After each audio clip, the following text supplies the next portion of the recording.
¿Alguna vez nos hemos detenido a pensar que la forma en que escribimos puede ser un eco de nuestro estado anímico? Bueno, hoy vamos a sumergirnos en el análisis de los signos gráficos que se asocian a la depresión. Pero ojo, es fundamental tener algo muy claro desde el principio. La grafología es una herramienta para comprender, no para diagnosticar.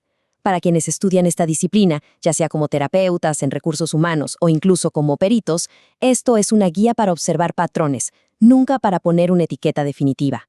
Para poder hablar el mismo idioma, empecemos por la base. Clínicamente, la depresión se define así. Y entender esto es crucial. ¿Por qué? Porque los signos que vamos a ver en la escritura no son inventos, son, en muchos casos, la manifestación en el papel de estos estados de cansancio, de esa falta de interés y de esa autoestima que anda por el suelo. Y aquí está, de verdad, la regla de oro de todo este análisis. Quiero que esto quede grabadísimo. Un solo rasgo, por sí mismo, no significa absolutamente nada.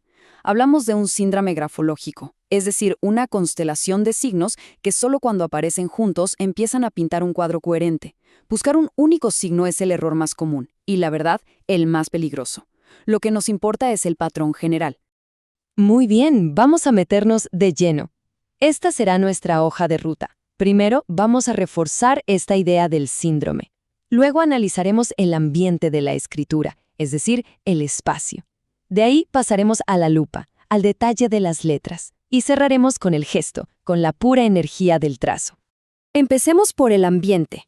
Pensemos en la hoja en blanco como si fuera el mundo, el entorno. La forma en que una persona distribuye su texto en ese espacio nos da unas pistas buenísimas sobre cómo se relaciona con ese mundo. ¿Se expande, lo ocupa con confianza o más bien se retrae, se achica? Miren esta imagen. Fíjense en cómo predomina el blanco.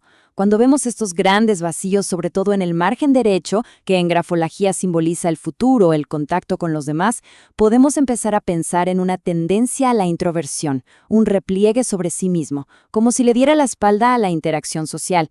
Ahora, fíjense en estos espacios raros, irregulares, que aparecen de repente entre las palabras. Se les conoce como cuchillos o chimeneas, y son súper reveladores.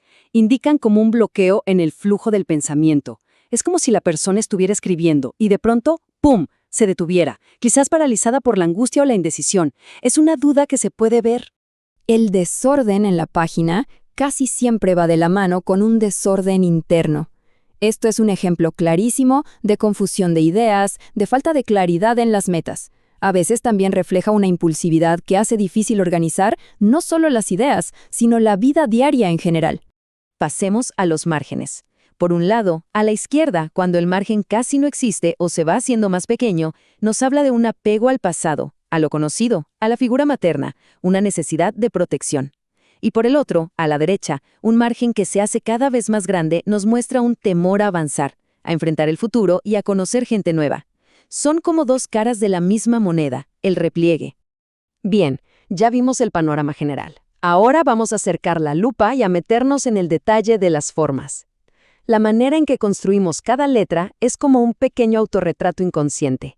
Nos habla directamente de cómo nos vemos y de la energía vital que tenemos en ese momento. Esta es la escritura filiforme. Fíjense cómo las letras pierden su forma, se estiran y parecen casi un hilo. Esto nos habla de rapidez, sí, pero también puede indicar una forma de evadir el compromiso. Es como pasar de puntillas por la vida sin querer definirse, por una inseguridad muy profunda y por una falta de energía para defender una postura. Es una forma de evitar el conflicto a toda costa. A primera vista, uno podría decir, qué letra tan perfecta, tan bonita. Pero cuidado, porque a menudo esconde una rigidez enorme. Es el reflejo de alguien que se aferra a las normas, que le tiene pánico a la espontaneidad y a lo nuevo. Es como una armadura contra la incertidumbre del futuro. Este es un signo muy potente, muy visual. Las letras pierden altura, se ven como aplastadas. Es una metáfora perfecta de un yo que se siente disminuido, de una autoestima por los suelos. Es como si la persona sintiera que no puede erguirse frente a los problemas y se doblega ante ellos. Observen aquí la falta de consistencia. Una letra A se hace de una forma y la siguiente es completamente diferente.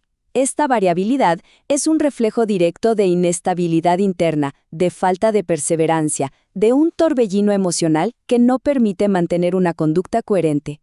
Cuando los trazos que deberían ser rectos y firmes como la base de las letras se doblan, se tuercen, estamos viendo una torsión. Esto nos habla de una escritura que no tiene fuerza, que refleja un sufrimiento profundo, un dolor que puede ser tanto emocional como a veces incluso físico. Miren cómo los trazos finales, al terminar una letra o una palabra, se cortan de golpe, no se expanden. Es como si la persona estuviera pisando el freno a su impulso natural. Esta es una señal clarísima de inhibición, de contención, de no permitirse ser o expresarse con libertad. Y bueno, llegamos al último punto, el gesto. Aquí ya no vemos tanto la forma, sino la dinámica pura, el movimiento, la presión, la velocidad y, sobre todo, la dirección de los trazos. El movimiento del bolígrafo es como un sismógrafo de nuestro estado de ánimo. Los trazos que bajan, como las patitas de la G o la I, se llaman jambas. Cuando terminan en una punta así, bien afilada, se les llama acerados. Este gesto, que parece una pequeña daga, a menudo se interpreta como una agresividad que en vez de ir hacia afuera, va dirigida hacia adentro. Autocrítica feroz, culpa, hostilidad con uno mismo. La barra de la letra T representa nuestra voluntad. Entonces, ¿qué pasa cuando esa barra es pesada, se curva hacia abajo y cae sobre el palito como si fuera una guadaña? Pues simboliza una voluntad que se rinde, que es vencida por el pesimismo, el desaliento y esa sensación de no puedo, no soy capaz. Un detalle tan chiquito como el punto de la I puede decirnos muchísimo.